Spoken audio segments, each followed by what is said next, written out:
Welcome to Steve Rude Live. It is May 18th, 2025. How my time flies. So we're here for something of huge importance. I actually got this idea in my head that I was finally going to talk about the single greatest thing that ever impacted me as an artist. Yesterday morning, and I said it's time to tell everyone what that moment is, and I'm gonna reveal what that is in the next 10 to 15 minutes, depending on how much we have to get out of the way first. We always talk about the announcements first that you guys need to know about that are important to us and maybe important to you. So we apparently reached our goal of $20,000, and that's for the How to Draw Steve Rude book. It's a ring-bound book that we're going to be releasing, and we made our initial goal of $20,000, which is a lot of money to give up for a book like this. So we added apparently there's these things called stretch goals, and if we get stretch goals, we add another chapter on. It's all supported by fans, obviously.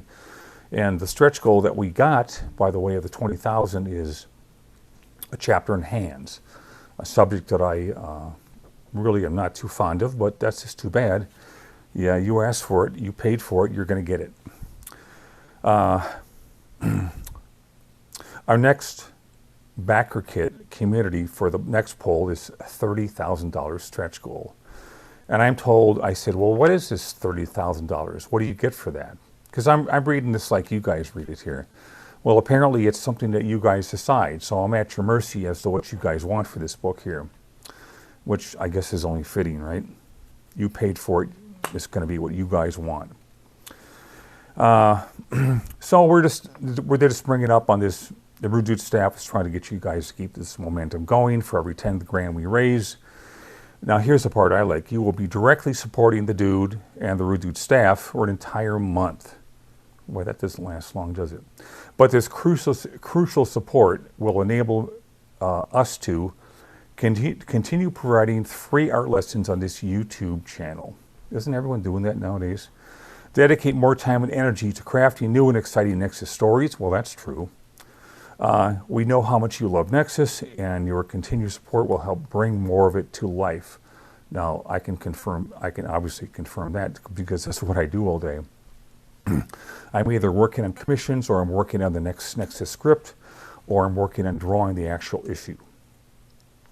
And for those curious about that, I finished the script for number 3.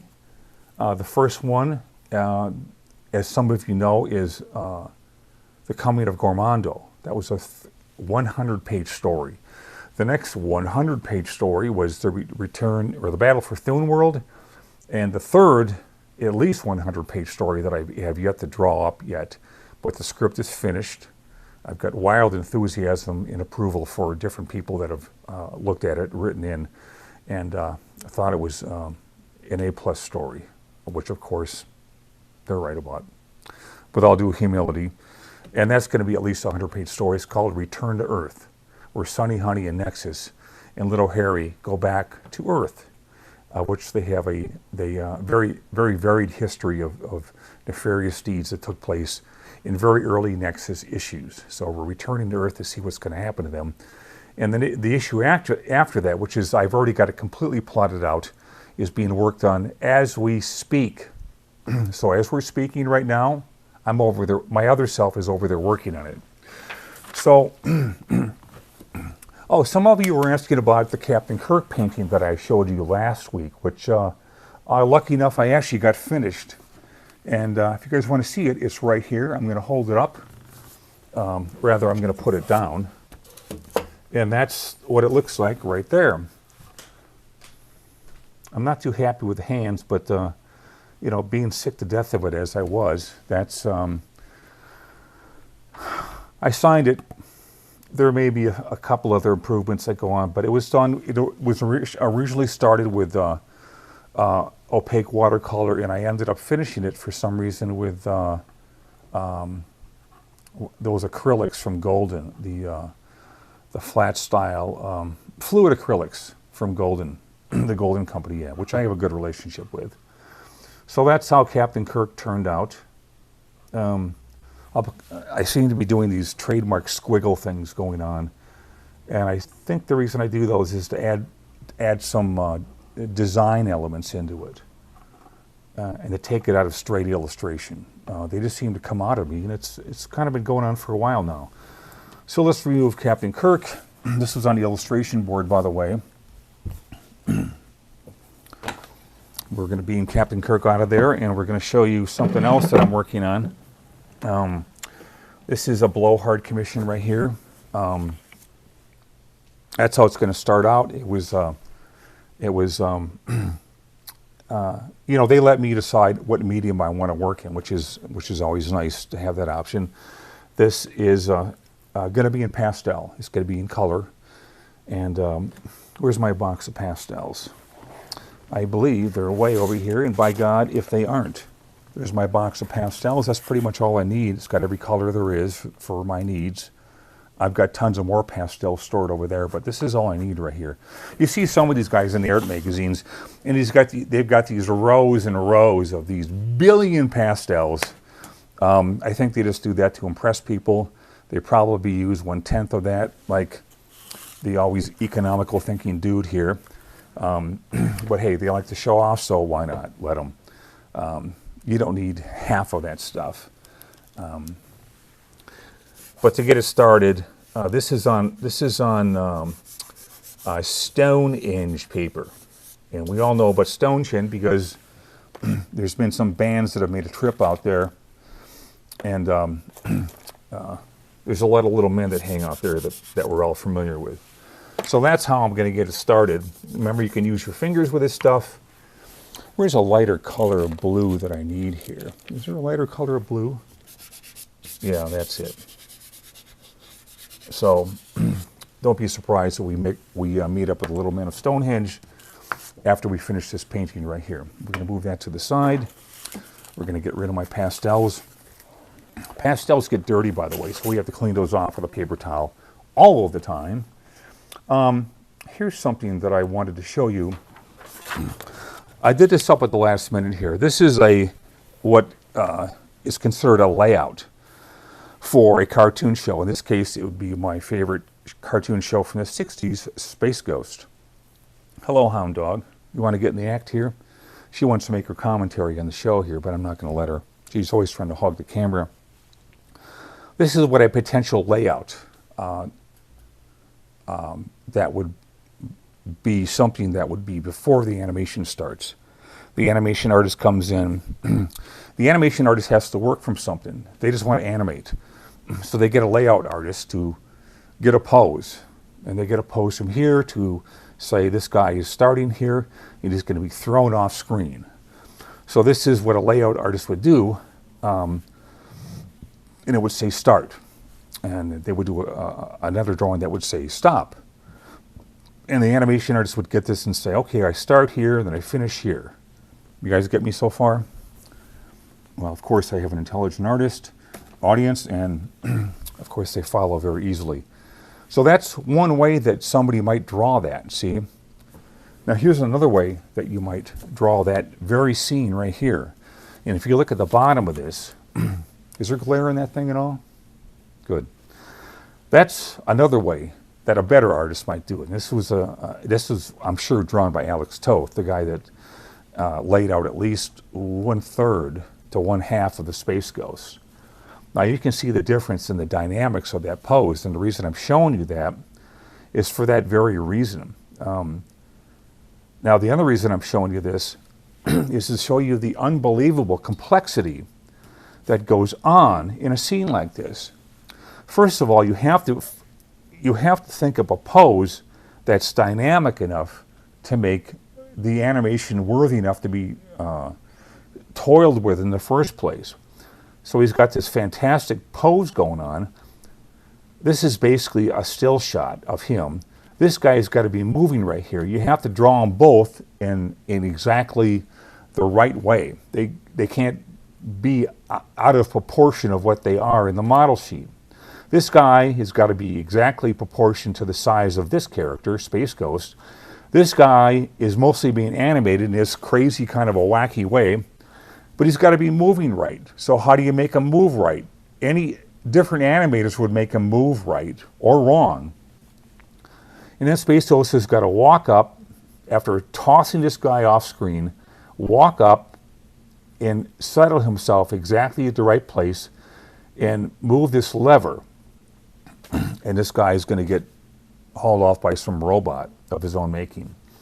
Now think about how that scene goes by like that on screen. And the animation board of the guy that's drawing this, it goes by a little slower than that. Could probably take easily a whole day to do that. Now there are guys that are fast in the animation business, there are guys that are slow. There's no telling why the whys or ifs or whats about certain people that can work very fast. It's kind of an anomaly in itself how fast people can work. Alex Toth himself was very fast.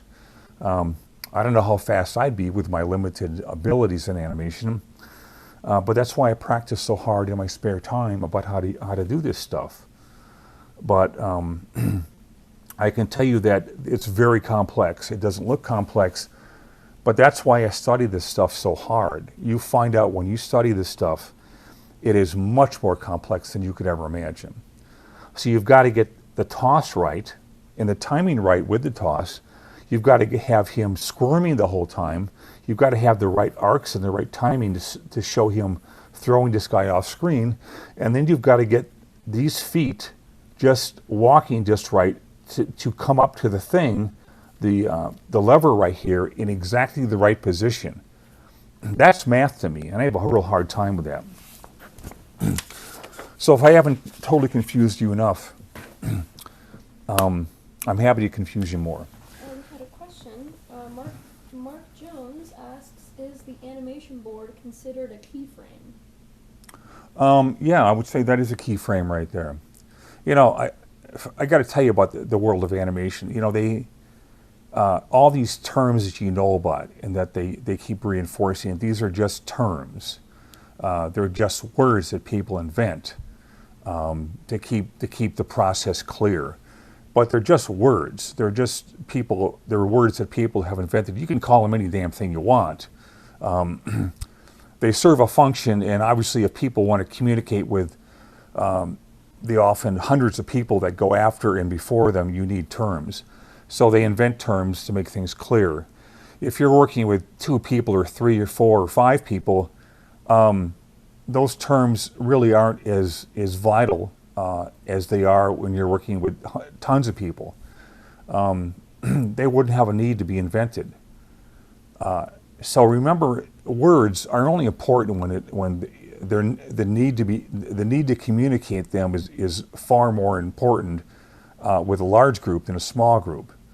And I've always insisted that words are only important when the group is large enough for them to maintain their plausibility and their necessity. So many people have so much jargon in their speech when it comes to various things, and a lot of people go overboard with it. If I ever get my show, I'm going to make sure things are broken down into a very simple way, and I think I can do it because that's how I myself use words when I'm communicating with people around me. That's just the way I think, and that's the way I try to tell other people who get fixed on jargon, and I just think it's unnecessary. But they're so brainwashed, they don't know how to get themselves out of it. Now we're going to go on to the main event here, the thing that took place in my life that changed everything about my thinking about art. And I'm certain some of you are going to be thinking, well, when did this take place, Steve? It must have taken place when you were much older, probably when you were at least 35 to 40, something that took place in art school with one of your teachers. In fact, that is all fallacy. This moment of ultimate truth with art took place in the 7th grade. before any art teachers entered my life, before any great revelations from art books or teachers or anything that I ever read came into my life. It came into my life with the advent of a contest, a poster contest for kids in middle school, where we were asked to do a anti-smoking poster. And the anti-smoking poster came about because I think with the actual advent of the year 1970, there began the official anti-smoking campaigns that we were beginning to see on TV commercials. And I remember those commercials. I was old enough to remember them. And here comes this contest that adults in schools were real big on keeping his kids busy and out of trouble. And they'd probably had these little conferences and said, well, let's keep these kids busy and just have them do something. Well, how about this anti-smoking thing? Well, that'll keep them out of trouble. So they announced these poster contests, and we all get really excited about them. And, you know, I just remembered the second poster because I thought I wasn't going to remember that, but I do remember that. And I, in fact, was the third place winner in this contest. And when I saw the first two, I knew instantly why these were better than mine. I want to show you the one that I did first. And the actual poster is what you're going to be seeing on your screen right now. So that one's up. Mine is okay, but it's kind of this and that and all around the place. It's not what I would consider direct enough. And this is my cartooning style that I used back in the day because I didn't know how to draw real things, and I also had no interest in drawing real things. I was into my cartooning kick, and this was a time in my life when I thought I would be a cartoonist like Charlie Brown and Snoopy. The second one, which I remember adoring, was a watercolor of this guy that I don't remember his name, but it was a Uncle Sam riff, and it was a watercolor of an Uncle Sam painting, and he was pointing at us and he said, "I want you to stop smoking." And that, I just loved that one. This guy was very talented, and he actually knew how to use paint, watercolor specifically. So I knew right away when I went to the mall where they displayed these posters why this one, the second place winner, was better than mine. But the first place winner, that was the one that transcended every other entry so far that this is why it never left my mind, and I knew instantly when I saw this that it was the answer to a mind so brilliant that none of us could even approach it in its brilliance. And here it is right now.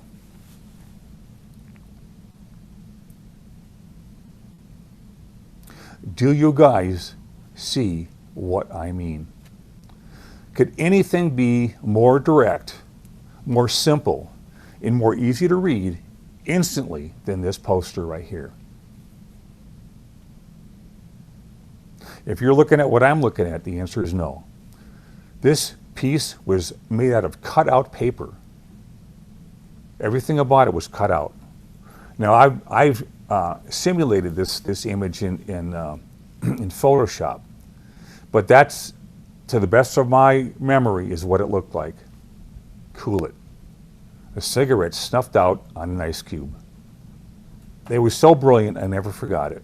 And this, for the first time in my lifetime, I have ever shown it to you guys and told you why it beat everyone else by a light year. So there you go. There's your answer, and there's my story about the greatest single thing I ever learned about what is a great message, a great design, and something that was thought out better than anything else that was rendered. Even if it was a masterpiece in rendering, this thing beat it up because it was the design of it, and the message was so clear, so instantaneous. So there you go. We're going to pause a bit there, let that sink in. let you guys recover from that. We don't want any potential heart attacks to take place here, but in fact, if it does take place, we have only ourselves to blame.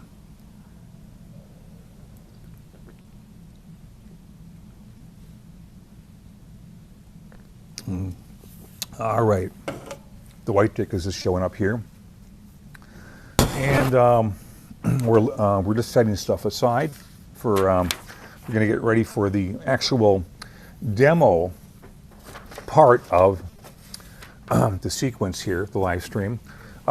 These things that we're doing now is kind of like part 2 of the live stream. I know you guys have a great interest in me showing you the things that I've learned over the years. And the first one I'm going to show you, which is also going to be on screen real soon, this one has to do with spotting blacks. And this one happens to be a strip by Noel Spickles. And this is what it looks like right here. What you're looking at here is something in the miniature version, at least on my end. You can see the whole image. Right, you can see the whole image on screen, of course. The one I have is a much reduced image, which is one of the ways you relate this stuff in terms of thumbnails. These actual panels are the size that I do my thumbnails in. So it's 3 individual tiers. It's got very small panels, and you can still understand very clearly what's going on in these panels. Some of them are even silhouettes, and they work. Now this is considered old-fashioned storytelling, which is exactly what it is. It took place in the 1940s, 30s, I don't quite remember. But the point is to show you how cast shadows work, how the clarity can come about from using very simple black spotting. Because if you confuse the viewer with spotting blacks that camouflage the main event, people aren't going to want to read it. It's pretty simple. So we'll move that out of the way. Also, those things are put up for you guys to look at and practice, which was recommended by one of our readers that came up with a great idea. Now, this Jet Scott strip right here, remember, everyone wanted to do comic strips back then. Comic books were passé and no-go, persona non grata. These strips were popular they were coveted by artists because they paid well. I think that was kind of the telling moment of who decided what to get into what. They wanted the Muno. They wanted the greenback. So I don't blame them. But, you know, these are way before my time and obviously way before yours too. But if you can see, look at this panel right here and look at the one below it. You can see that I added some of my own blacks just to show you the possibilities of what could take place. I'm especially proud of this one right here and the one to the right of it, because I think I increased the dramatics by many times over. These are fun little exercises for me to do, and I've been doing these for the duration of my career. Black spotting, taking Xeroxes and daring to have fun with them and seeing how far you can go, because oftentimes you can go too far. But obviously you're never going to know until you go too far. So just grab your Xeroxes and experiment. That's what I do. And if you're a fan of the dude, this is exactly what I recommend to learn your parameters of how far you can go. Something from a French strip here. Look at these 2 panels right here. No, that is some pretty daring stuff. This is as far as I would ever push it right here. So to go from here to here, that's pretty nuts, isn't it? And I think that really is pushing it as far as it can go. But it still reads. And the more, this is another one of those adages that the less you see, the more you're drawn into it. because you're trying to see things that aren't there. You're naturally compelled to see things that you want to see details that aren't there. And if you were to ink the top one exactly as he drew it, which is very loose but very all there, you would have much less resistance to look at this the way it is here, because there's so much obliterated, there's so much knocked out that you don't have the same compunction to look at it the way you would look here if it was inked like this. And there are many ways to ink it like this. Look at the background. Should that be pure black? Should it be a bunch of slashes? This is the fun of inking. So the people that look at inking as something that's going to go away, well, who decides that? Who decides if inking goes away? If it's up to me, I'm always going to be inking my work with a brush. So you can count on me always going to be doing this stuff. It's up to the artist. There's nothing that says it goes away. That's a bunch of nonsense that is propagated by people that listen to what other people tell them is going to happen. But it's just not true. It's all decided by people in the very beginning that act like they decide these things, and they really don't. This one I love right here. I deliberately did this one years ago because I was looking at this incredible panel that again reads very well, and yet it is unbelievably complicated, with every figure drawn to perfection. Everyone's a real character. Everyone is got something going on. Everything is drawn correctly. The horse is a horse. Everyone is an individual. Everything's working just right. There's not a finger or a fold out of place. So I decided I need to break this down. What do we really have going on here? So the first thing I broke down was an outline. Okay, so what does it look like if I broke it down with an outline? And these are things that you guys are already writing in about and asking questions about, how to do this kind of stuff. Well, this is why I'm big on showing you this kind of stuff. So there's the actual outline of all the things that are going on. Now, obviously, unless you're going to stick to strict outline, there's going to be more to it than that. There's going to be, like we were talking about a minute ago, black spotting. How are you going to spot the blacks? So in the simplest form that I can show you, that's where the blacks are spotted. Again, very simply.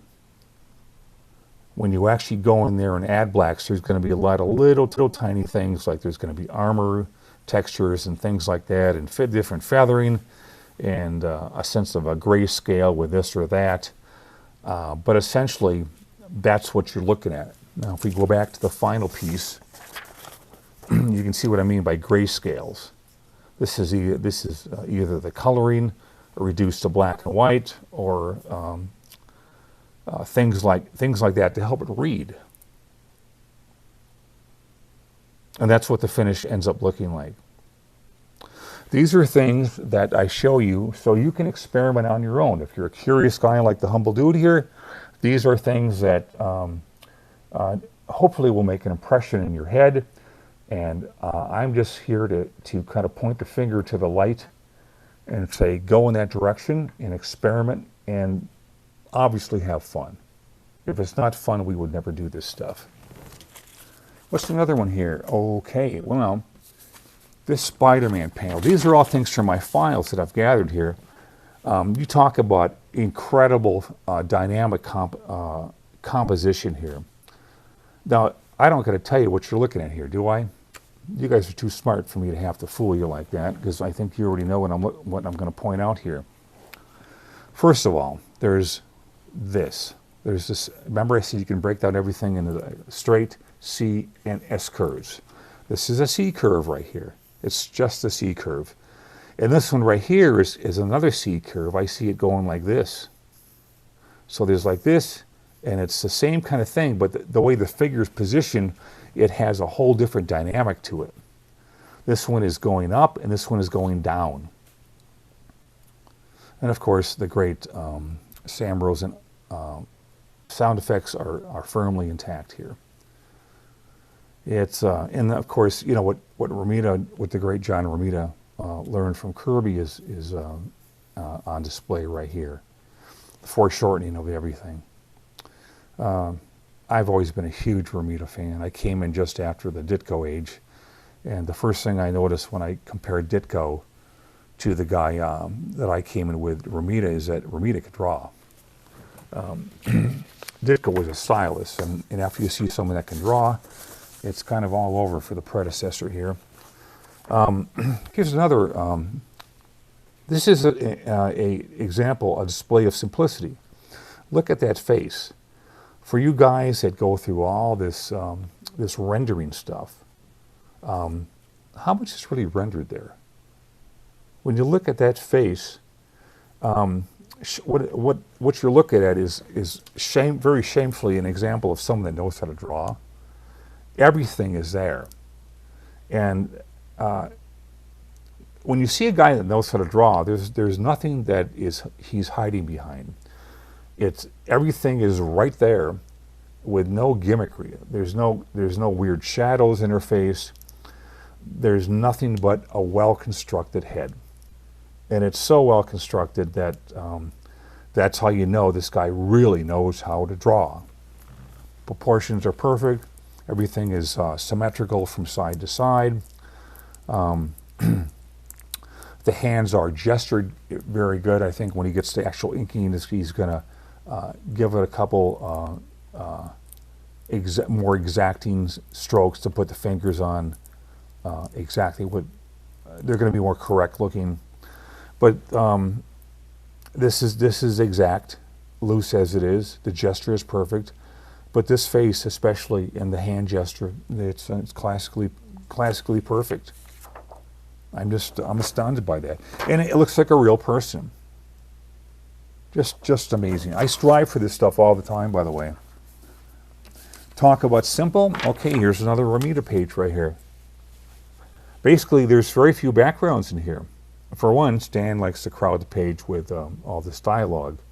I'm surprised he could get it all in. But there's no backgrounds here. If there was, they were obliterated by dialogue.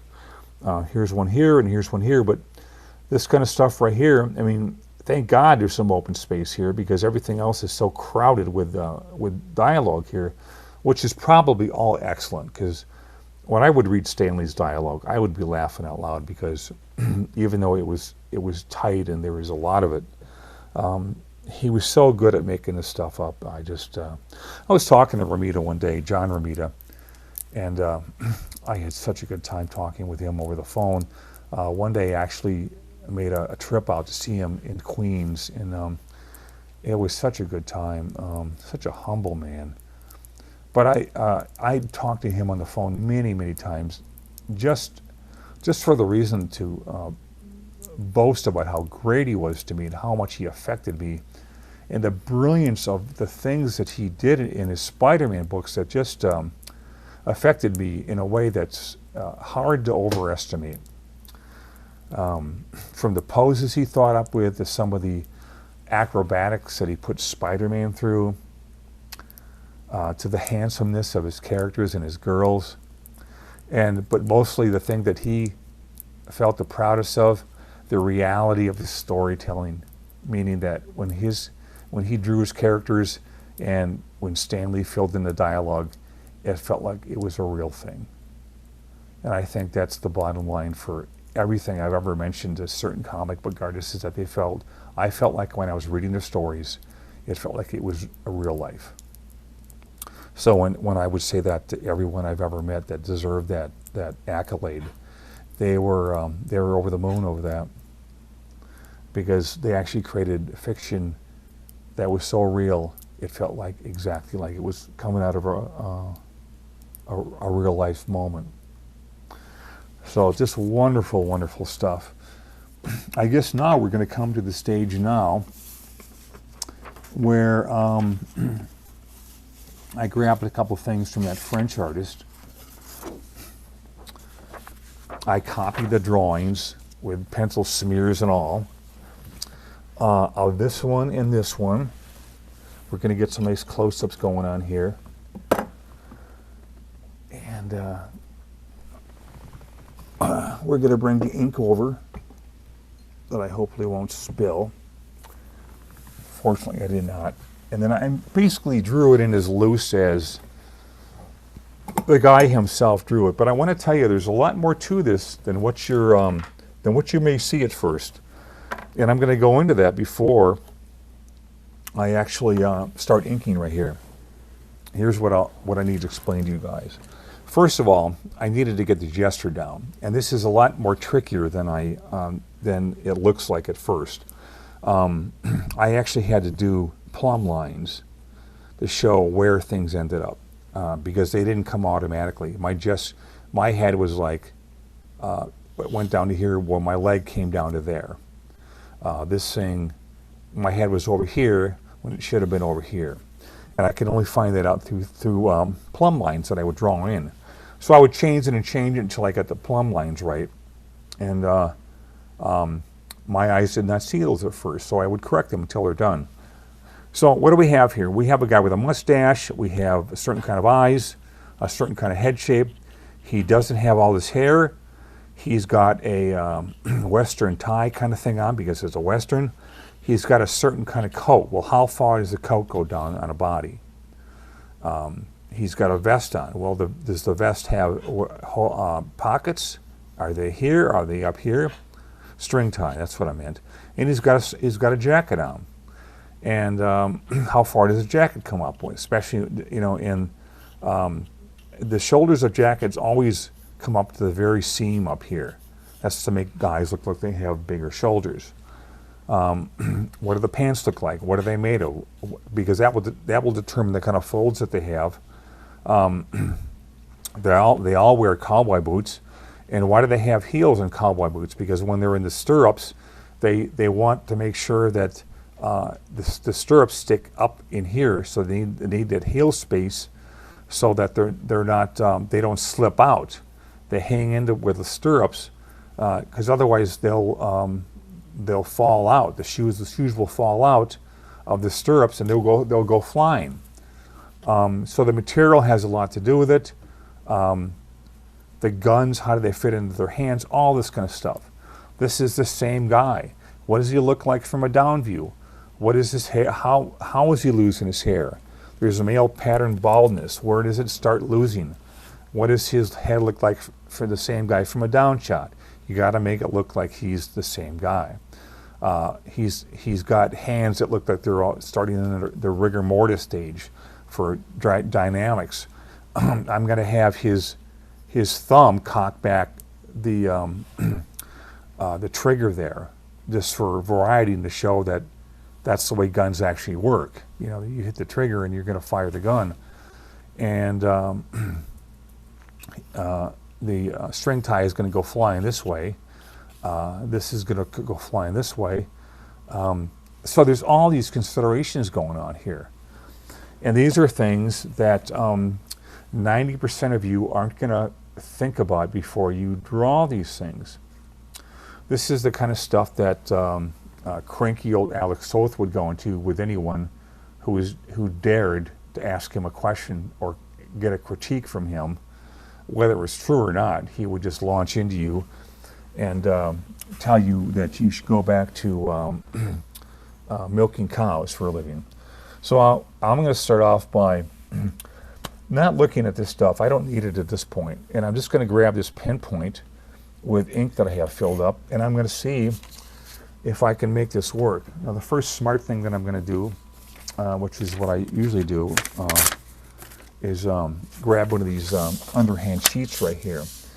I'm going to start with an outline, and I'm going to try to remember how fat this guy is, where the folds would go. I picked this pen nib out because I used it last time and I kind of liked it. Now, are there seams in these pants? How far do they go up? How far do they go down on the boot?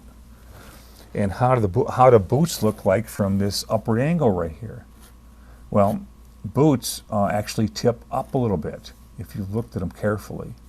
The heels go about to there, and they go up, and they also have a bit of a connection right here when they're glued onto the rest of the boot. The boot part is very thin here, and there's a very thin area right there. How far down do they come? Well, it's stuff that you guys got to figure out through research and knowledge.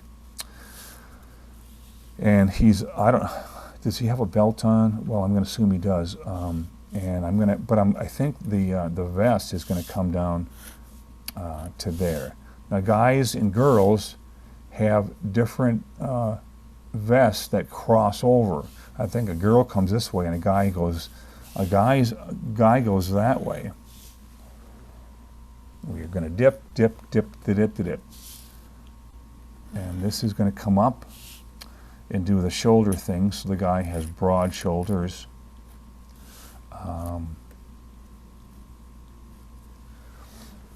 And these are actually things that you study for the rest of your life. You can never get too good at them because it's not the human way to get too good at anything. Now, obviously, there are masters at this kind of stuff.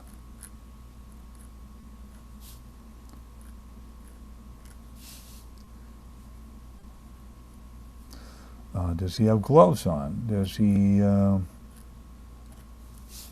If he does, we're going to have to put seam lines.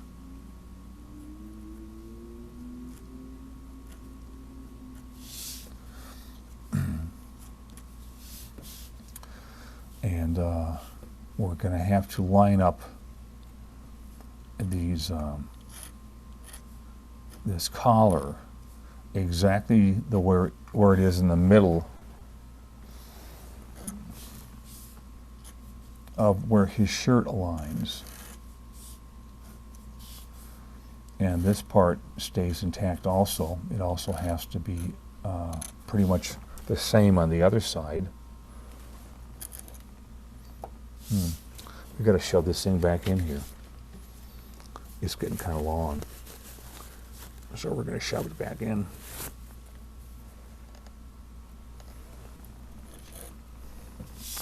I get a little tired around this time of the day, but it's just too bad. I'm looking for an energy drink. If you guys have a recommendation on an energy drink, I insist you bring it up to me. Otherwise, there will be a penalty that you guys are not going to want to hear about.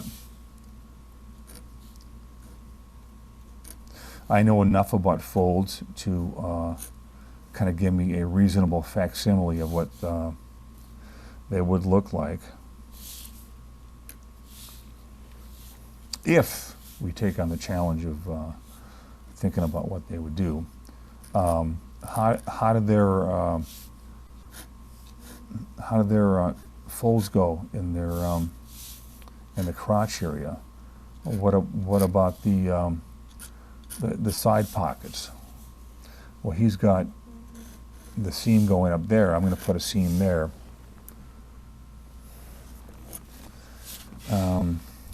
We gotta always wait for the pen stuff to dry. This is a nice thin pin line here.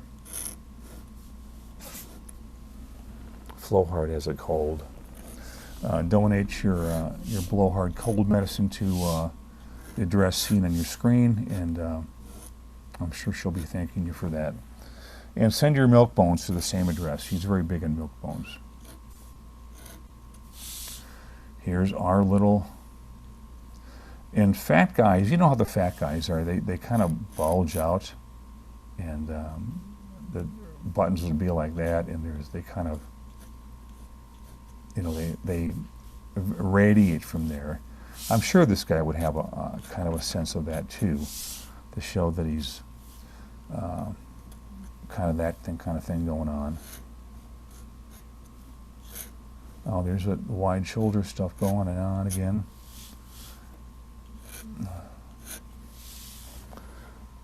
So we're removing staff and having fun, and nobody cares if I'm tired or not.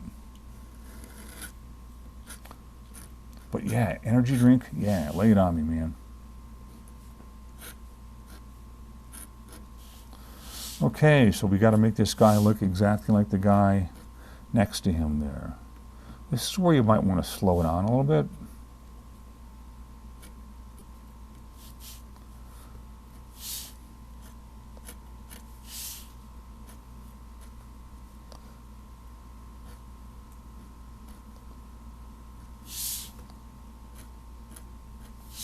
I think you guys get the picture here. This, I don't really consider this to be a very good rendering here. This needs to go kind of in front of that. I think I'm just going to kind of blast it out here.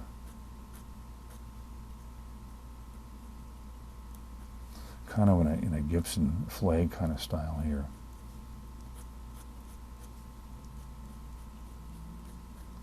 Which I'm also very comfortable with. I've done this before, but we'll see if it works. You want to have these styles in your repertoire, because it's something. If you see things differently in your head, and you want to draw on a different style. That might make things different, and you don't know how to do it, well, you're going to have to just put everything aside and try to find a way to do it in the middle of what you're trying to do. Well, that seems a little painful to me. So, you know, there's always that possibility to do something like that. And the hands...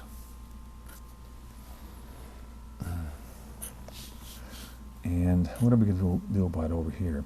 Well, I think with this kind of stuff right here, we can kind of just kind of half tone that area right there, and get as many parallel strokes as we can to indicate a dark, semi-dark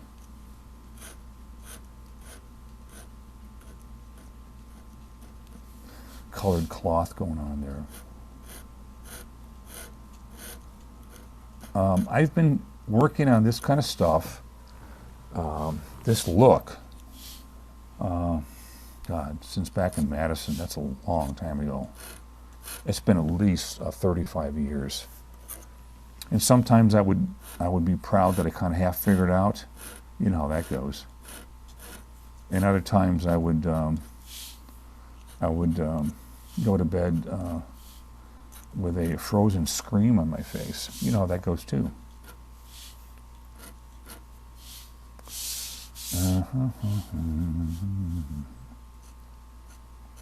Sometimes you got to be very delicate about this stuff. Some guys go through the incredible bother of doing these very detailed prelims with pen and ink. Al Williamson used to do that. I was surprised to find out that he did that. My temperament would go insane if I had to do that.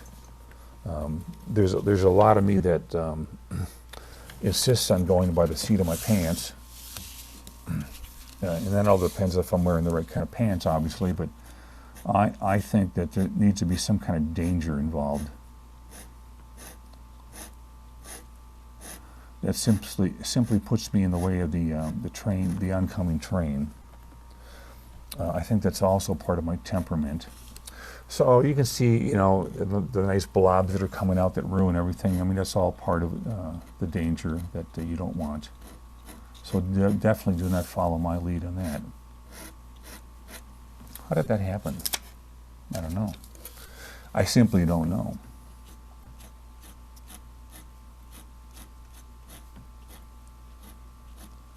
Now there's that stupid stoppage right there that goes on with even the most expensive points. But there's a lot of things you can just keep doing with this. Let's just try making this kind of a lighter half tone here. This isn't really a substitute for color. It's something that goes along with color.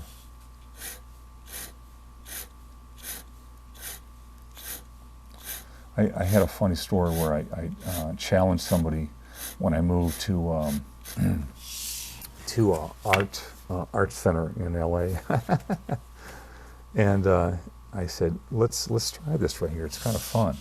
Well, it didn't turn out too well for him. So he, rather than sign his real name, he goes, "I'm going to sign this Chad riboflavin."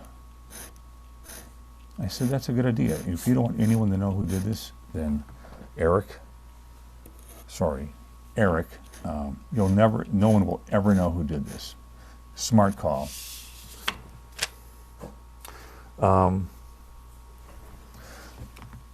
This is boring me, so let's move on right here to another one that will hopefully bore me even more. And hopefully you guys are hanging in there with me.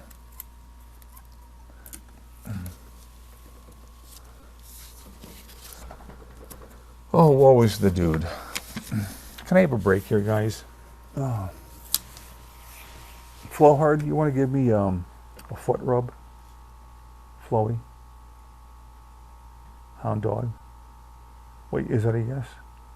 Flowhard, don't move out of camera range as soon as... You always do that, you dummy.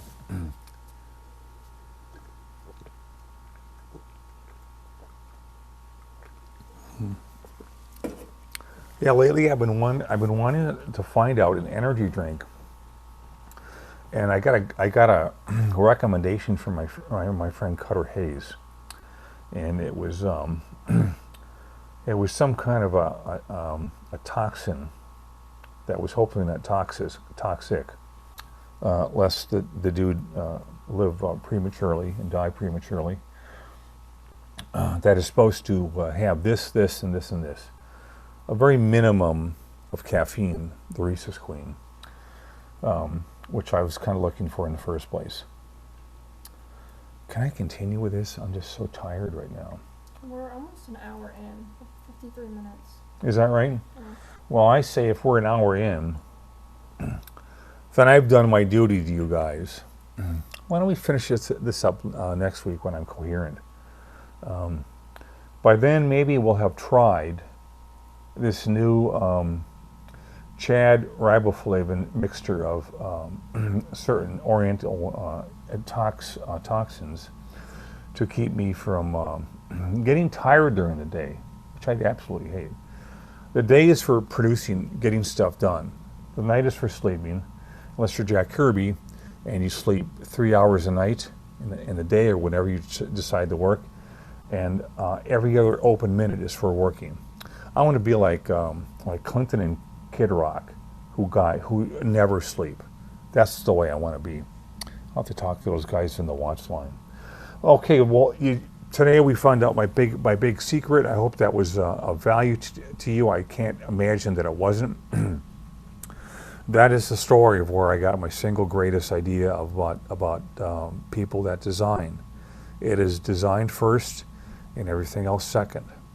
So again, I will hope to hear your comments about things, because we've been getting a lot of comments in, guys, and a lot of them are of great interest. Given the forward momentum of all these comments, I would just keep them coming, because you obviously want to write in and want to be heard. So that is the name of this game. I'll just say for right now, instead of giving you every goodbye in every known language on the planet here, I'll just say simply, I'll see you next time. And Flowhard here agrees. So how does that work for you, Flowhard? Yeah, we're gonna end in Flowhard here, okay? Remember, she's 14 and wants to keep going. She needs the energy more than me. So the bunnies are getting faster, she's getting slower. So thanks a lot.